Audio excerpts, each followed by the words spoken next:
Janet with Try It Like It Created, and today I am working with Cut Cardstock's Star Dream in gold, and this is a reflective paper on both sides, and I have just finished running it through with a free SVG file that I will provide for you through my Cricut Maker. And so what you're going to do is score and cut.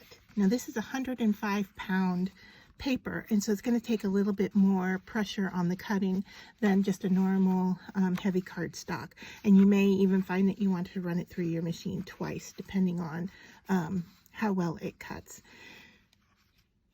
For the scoring, I just use a basic scoring tool, but you can use you know, the scoring wheel if you have that in your tools.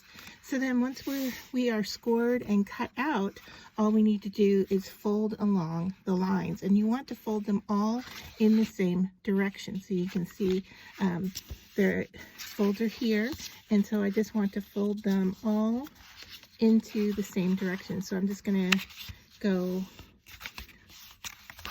all of the angles that go this one direction here. I'm going to fold them. And I am folding into the scoring because I can see it easier. Typically, you would not, you would fold away from those score lines. But for this, I'm gonna fold into them. And you just do it whichever way works best for you.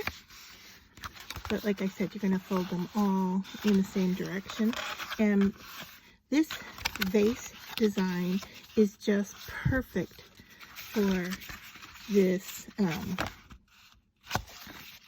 Star Dream paper or cardstock, because of the metallic quality of it. Now if you want, you can, once you've got it folded, you can fold both directions just to make sure that you have everything the way you want it. And basically what's going to happen here is this is going to curve around, all right, and then we're going to take these tabs and just glue them in place. So in a sense, this is a geometric shape, not necessarily a vase because it doesn't have a bottom and it isn't going to hold anything. But then once you're done, you can put into it, you know, a vase element that can hold water or flowers. And then, so that's what we're going to do here. And so now I'm just ready to use some glue along these tabbed edges here.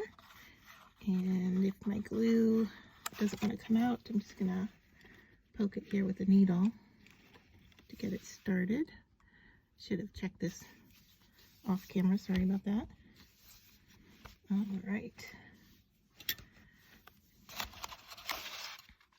So we're just going to put a nice even amount on those tabs and then bring them over to match up here. And a tacky glue or even a double-sided tape would work great because it grabs pretty quickly. So all I have to do is hold this in place for just a little bit, and it's gonna grab. All right, so I'm just sliding it around to make sure I have it where I want it, and that is it for this shape.